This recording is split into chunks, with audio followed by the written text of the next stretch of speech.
अस्सलामुअलैकुम वरहमतुल्लाहि वबरकातुहू। नाज़रीन, आइए आप सभी का इस्तकबाल है, खैर मकदम है, वेलकम है आपका अपना ही यूट्यूब चैनल MM एकेडमी में। हौसला अगर बुलंद हो तो सितारे तोड़ लाएंगे, हौसला अगर बुलंद हो तो सितारे तोड़ लाएंगे, ज़मीं देखती रह जाएगी परचम आसमां पे लहराएंगे। सहायक उर्दू अनुवादक का ये 34वां क्लास निहायत ही उम्दा और इम्पोर्टेंट है। अगर आप सहायक उर्दू अनुवादक की तैयारी कर रहे हैं तो मैं आपसे दरख्वास्त करता हूं कि 5 से 10 मिनट का वक्त निकालिए और ये प्रशासनिक अल्फाज उर्दू हिंदी अंग्रेज़ी में तकरीबन 30 अल्फाज पर मुश्तमिल, यानी 30 अल्फाज हिंदी में होंगे और 30 अल्फाज अंग्रेज़ी में और 30 अल्फाज आपको उर्दू में। ये तमाम तीनों ज़बानों पर मुश्तमिल 30 अल्फाज का मजमुआ बहुत मुख्तसर वक्त में आपको मैं सुनाने वाला हूँ, बताने वाला हूँ, दिखाने वाला हूँ। इसलिए नाज़रीन, आपसे मैं दरख्वास्त करता हूँ कि वीडियो को बिल्कुल स्किप नहीं कीजिएगा, बराए मेहरबानी वीडियो में बने रहिए। और शुरू करने से पहले मैं एक बार दरख्वास्त करना चाहता हूँ कि आप अगर अभी भी मेरे यूट्यूब चैनल को सब्सक्राइब नहीं किए हैं तो प्लीज़ एक बार सब्सक्राइब ज़रूर कर लीजिए। देखिए, जैसा कि आप स्क्रीन में देख रहे हैं, पहले स्लाइड में क्या है, स्वास्थ्य विभाग। क्या है भाई? स्वास्थ्य विभाग, उसको उर्दू में कहा जाता है महकमा सेहत। देखिए, विभाग की उर्दू है महकमा और स्वास्थ्य मतलब सेहत, समझ रहे हैं? महकमा सेहत, इंग्लिश में इसको कहेंगे हेल्थ डिपार्टमेंट। हेल्थ मीन्स होता है सेहत और डिपार्टमेंट मतलब महकमा यानी विभाग। क्लियर है? अब दूसरे नंबर स्लाइड में क्या कहा जा रहा है, देखिए दूसरे नंबर में है स्वास्थ्य मंत्री। क्या है भाई? दूसरे नंबर में स्वास्थ्य मंत्री, उसको उर्दू में कहेंगे वज़ीर सेहत। देखिए, मंत्री की उर्दू है वज़ीर और स्वास्थ्य की उर्दू है सेहत। क्लियर है? उसको अंग्रेज़ी में कहते हैं हेल्थ मिनिस्टर। तीनों ज़बानों में अगर अबूरियत रखते हैं, आप अबूर रखते हैं, पकड़ रखते हैं, तो इंशाअल्लाह अज़ीज़, क्योंकि आपको उर्दू और हिंदी जो 30 नंबर के सवालात पूछे जाएंगे, यानी 30 नंबर हिंदी से उर्दू का तर्जमा और 30 नंबर जो है उर्दू से हिंदी का तर्जमा आपको फर्स्ट एग्ज़ाम में, ये सहायक उर्दू अनुवादक का जो पहला एग्ज़ाम होगा उसमें 30 दूनी 60 नंबर जो है तर्जमा पर मुनहसर होगा। इसलिए उर्दू हिंदी का तर्जमा तो ज़बरदस्त तरीके से आपको पता होना चाहिए और साथ ही में अगर इंग्लिश भी जोड़ देते हैं तो समझ लीजिए कि सोने पर सुहागा का काम होगा। चलिए आगे चलते हैं। 3 नंबर में है नियुक्ति। क्या होता है भाई? नियुक्ति, हिंदी में है नियुक्ति, उसको उर्दू में कहा जाता है तकर्रुरी। उर्दू में क्या कहा जाता है? तकर्रुरी, और इंग्लिश में अपॉइंटमेंट। समझ रहे हैं? नियुक्ति, तकर्रुरी, अपॉइंटमेंट। क्लियर है? आगे चलें। आगे में कहा जा रहा है 4 नंबर में राष्ट्रपति। पहले से भी जान रहे होंगे आप, राष्ट्रपति, उसको उर्दू में सदर कहा जाता है। उर्दू में सदर जमहूरिया या सदर भी बोल सकते हैं। राष्ट्रपति को सदर जमहूरिया भी कहते हैं, सदर जमहूरिया। उसको अंग्रेज़ी में कहते हैं प्रेसिडेंट। राष्ट्रपति, सदर जमहूरिया, प्रेसिडेंट, क्या कहा जाता है? प्रेसिडेंट। अब 5वां नंबर में चलें। 5वां नंबर में है राष्ट्रपति भवन। क्या है? राष्ट्रपति भवन, इसको उर्दू में ऐवान सदर कहते हैं। राष्ट्रपति भवन को ऐवान सदर कहा जाता है और इंग्लिश में प्रेसिडेंशियल पैलेस कहेंगे, ठीक है, या प्रेसिडेंट्स हाउस भी कह सकते हैं। 6 नंबर में देखें, 6 नंबर में है प्रधानमंत्री। 6 नंबर में प्रधानमंत्री, उसको उर्दू में कहते हैं वज़ीर आज़म। प्रधानमंत्री को तो सभी जानते हैं, प्रधानमंत्री की हिंदी पर उर्दू अक्सर लोग नहीं जानते हैं, वज़ीर आज़म कहा जाता है। प्रधानमंत्री की उर्दू क्या है? वज़ीर आज़म, और उसको इंग्लिश में प्राइम मिनिस्टर। इंग्लिश में प्राइम मिनिस्टर, हिंदी में प्रधानमंत्री और उर्दू में वज़ीर आज़म। आगे चलें। 7वां नंबर में है संसद। 7वां नंबर में क्या है? संसद, और उर्दू में पार्लियामेंट और इंग्लिश में भी पार्लियामेंट। उर्दू में पार्लियामेंट ही मुस्तमल है, पार्लियामेंट इंग्लिश शब्द है, इंग्लिश लफ्ज़ है, लेकिन उर्दू में भी मुस्तमल पार्लियामेंट है और इंग्लिश में पार्लियामेंट तो है ही। आगे चलें। 8वां नंबर में है सांसद। आपने देखा संसद और यहाँ है सांसद, थोड़ा सा फ़र्क है, ध्यान रखना है।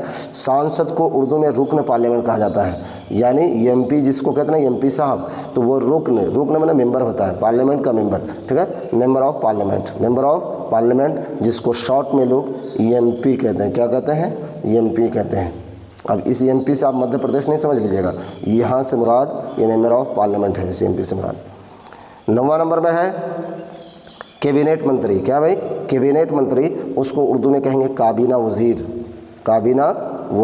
और इंग्लिश में कैबिनेट मिनिस्टर कहते हैं। इंग्लिश में क्या कहते हैं? Cabinet minister. अब देखिए 10वां नंबर में है गृह मंत्री।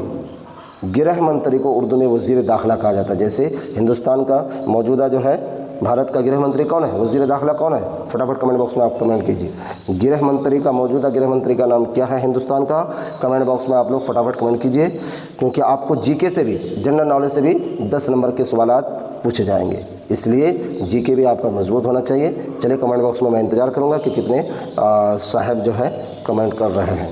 चलिए गृह मंत्री की उर्दू है वज़ीर दाखिला, जिसको इंग्लिश में कहते हैं होम मिनिस्टर। क्या कहते हैं इंग्लिश में, होम मिनिस्टर कहा जाता है। अब देखें 11वां नंबर में है शिक्षा मंत्री, बहुत मशहूर शिक्षा मंत्री, ये तो पता होना ही चाहिए आपको। उसकी उर्दू है वज़ीर तालीम। शिक्षा मंत्री, वज़ीर तालीम, एजुकेशन मिनिस्टर। शिक्षा मंत्री, वज़ीर तालीम, एजुकेशन मिनिस्टर। चलिए आगे चलें। 12वां नंबर में है विदेश मंत्री। क्या है भाई, 12वां नंबर में है विदेश मंत्री, जिसकी उर्दू है वज़ीर ख़ारजा। विदेश मंत्री, वज़ीर ख़ारजा, और इंग्लिश में फॉरेन मिनिस्टर कहा जाता है। इंग्लिश में क्या कहा जाता है, फॉरेन मिनिस्टर। समझ बात आ रही है। अब बिल्कुल वीडियो में आप बने रहिए, जरा बराबर भी इधर उधर करने की ज़रूरत नहीं है। 2 से 4 मिनट निकलिए, सारी बात सारे अल्फाज आपके सामने पेश किए जाएंगे इंशाल्लाह। बजट मंत्री, देख रहे हैं, बजट मंत्री, उसको इंग्लिश में उर्दू में कहते हैं वज़ीर बजट। मंत्री की उर्दू क्या है, वज़ीर, और बजट को उर्दू में बजट ही मुस्तमल है, इंग्लिश में बजट मिनिस्टर कहा जाता है। इंग्लिश में बजट मिनिस्टर कहा जाता है। 14वां नंबर देखें, 14वां नंबर में कहा है वित्त मंत्री। क्या है भाई, वित्त मंत्री, जिसको उर्दू में वज़ीर ख़जाना या फिर वज़ीर मालियात भी कह सकते हैं आप, वज़ीर मालियात भी कह सकते हैं या वज़ीर ख़जाना, जिसको अंग्रेज़ी में फाइनेंस मिनिस्टर कहते हैं। क्या कहते हैं, फाइनेंस मिनिस्टर। 15वां नंबर में देखें रक्षा मंत्री। 15वां नंबर में क्या है, रक्षा मंत्री, जिसको उर्दू में वज़ीर दिफ़ा कहते हैं और इंग्लिश में डिफेंस मिनिस्टर। रक्षा मंत्री, वज़ीर दिफ़ा, डिफेंस मिनिस्टर, वज़ीर दिफ़ा, वज़ीर दिफ़ा, रक्षा मंत्री, डिफेंस मिनिस्टर। बार बार इसलिए पढ़ते रहा हूँ तो आपको पढ़ने में भी दिक्कत ना हो और सुन के बहुत सारी बातें याद रह जाती हैं, इसलिए वीडियो को एक बार नहीं कम से कम 2-3 बार ज़रूर देखिए। उपराष्ट्रपति, उपराष्ट्रपति को क्या कहा जाता है, नायब सदर कहा जाता है या नायब सदर जमहूरिया भी कह सकते हैं। नायब सदर, उपराष्ट्रपति, नायब सदर, जिसको इंग्लिश में कहते हैं वाइस प्रेसिडेंट। क्या कहेंगे, वाइस प्रेसिडेंट। चलिए मुख्यमंत्री, 17वां नंबर में क्या है, मुख्यमंत्री। मुख्यमंत्री की उर्दू क्या है, वज़ीर आला, बहुत मशहूर है, इसको याद रखना चाहिए। मुख्यमंत्री, वज़ीर आला, चीफ मिनिस्टर। मुख्यमंत्री, वज़ीर आला, चीफ मिनिस्टर। क्लियर है। 18वां नंबर देखें, 18वां नंबर में कहता है उप मुख्यमंत्री। क्या कहा जाता है भाई, उप मुख्यमंत्री, उसको उर्दू में कहेंगे नायब वज़ीर आला, नायब वज़ीर आला, और इंग्लिश में deputy chief minister, deputy chief minister, जिसको डिप्टी कहते हैं लोग, डिप्टी चीफ मिनिस्टर, नायब वज़ीर आला, उप मुख्यमंत्री। क्लियर है। 19वां नंबर में देखें, 19वां नंबर में है राज्यपाल, उसको उर्दू में गवर्नर ही मुस्तमल है। इंग्लिश में भी गवर्नर है और उर्दू में भी गवर्नर है। देखिए इंग्लिश और उर्दू जो है ना, ये मखलूत ज़बान है। कौन ज़बान है, मखलूत ज़बान है, यानी उर्दू, हिंदी, अंग्रेज़ी, संस्कृत और तुर्की वगैरह की ज़बानों से मिलकर, अरबी, फ़ारसी ज़बानों से मिलकर उर्दू ज़बान की पैदाइश हुई है, इसलिए उसको मखलूत ज़बान कहा जाता है। और अंग्रेज़ी के अल्फाज बहुत ज़्यादा इस्तेमाल हुआ है उर्दू में, उर्दू ज़बान में। ठीक है। मुख्य सचिव, मुख्य सचिव को उर्दू में क्या कहेंगे, चीफ सेक्रेटरी।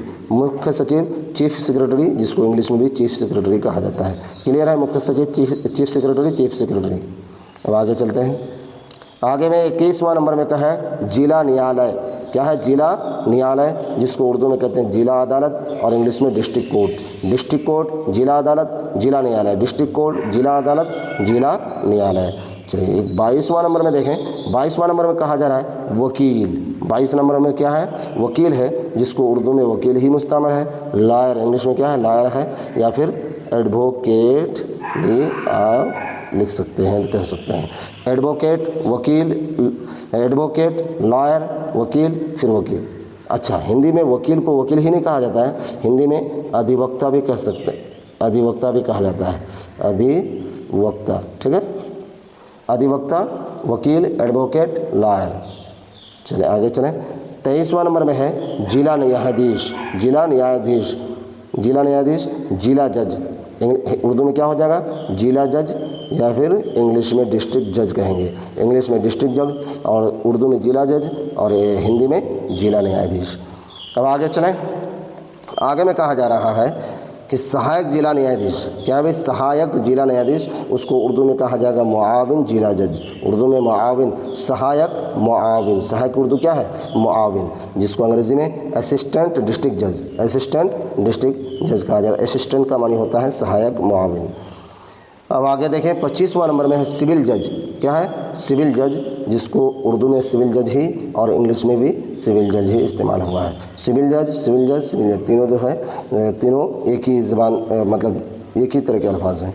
चले आगे चलें। 26वां नंबर में है न्याय अधिकारी। क्या है, न्यायिक अधिकारी, न्यायिक अधिकारी, जिसको उर्दू में अदालती अफसर कहते हैं। न्यायिक अधिकारी मतलब अदालती अफसर, इसको इंग्लिश में कहेंगे जुडिशियल ऑफिसर। जुडिशियल ऑफिसर, अदालती अफसर, न्यायिक अधिकारी। देखिए अफसर, उर्दू में अफसर इस्तेमाल होता है और इंग्लिश में ऑफिसर होता है, ठीक है। अब अगला देखें, अगला 27वां नंबर में है अपील। 27वां नंबर में क्या है, अपील, जिसको उर्दू में भी अपील इस्तेमाल हुआ है और इंग्लिश में भी अपील ही इस्तेमाल हुआ है, ठीक है। आगे चलते हैं। 28वां नंबर में है प्रशासन। क्या भाई, प्रशासन, जिसको उर्दू में इंतज़ामिया कहते हैं। प्रशासन, ये जो हम लोग जितने अल्फाज देखे ये प्रशासनिक ही अल्फाज देखे, और सहायक उर्दू अनुवादक की तैयारी करने वालों के लिए ये अल्फाज बहुत ही इंपॉर्टेंट है, इसलिए कि प्रशासनिक अल्फाज के ही आपको हिंदी से उर्दू तर्जमा करने के लिए कहा जा सकता है, या फिर उर्दू से हिंदी तर्जमा करने के लिए कहा जा सकता है, ठीक है। प्रशासन, इंतज़ामिया, जिसको इंग्लिश में कहेंगे एडमिनिस्ट्रेशन। इंग्लिश में क्या, एडमिनिस्ट्रेशन, एडमिनिस्ट्रेशन, इंतज़ामिया, प्रशासन। क्लियर है। अब 29वां नंबर देखें हम लोग। 29वां नंबर में क्या है, भाषा। ये दो लफ्ज़ जो है एक्स्ट्रा जोड़ा गया है इसमें, भाषा, जिसको उर्दू में ज़बान कहा जाता है और इंग्लिश में लैंग्वेज कहा जाता है। भाषा, ज़बान, लैंग्वेज। अब 30वां नंबर देखें। 30वां नंबर आखिरी जो प्रशासनिक से अलग है वो क्या है, व्याकरण, कवायद, ग्रामर। व्याकरण हिंदी में, उर्दू में कवायद, और ये इंग्लिश में ग्रामर। ये पहले से भी जान रहे होंगे, मैं आपको जो है याद दहानी के तौर पर ये दोनों बता दिया। तो प्यारे नाज़रीन, मुझे उम्मीद है कि ये वीडियो आपको अच्छा लगा होगा और आप कम से कम 2-3 बार इस वीडियो को ज़रूर देखें, ताकि जितने भी अल्फाज आपने हिंदी, उर्दू, अंग्रेज़ी के देखे ये तमाम तरह आपको कंठस्थ याद हो जाएगा और इंशाअल्लाह अज़ीज़ एग्ज़ाम हॉल में ये अमृत से कम साबित होने वाला नहीं है। चलिए मिलते हैं अगले वीडियो में। फ़िलहाल खुदा हाफिज़।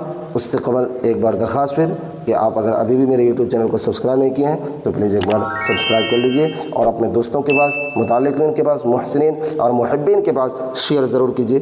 खुदा हाफिज़।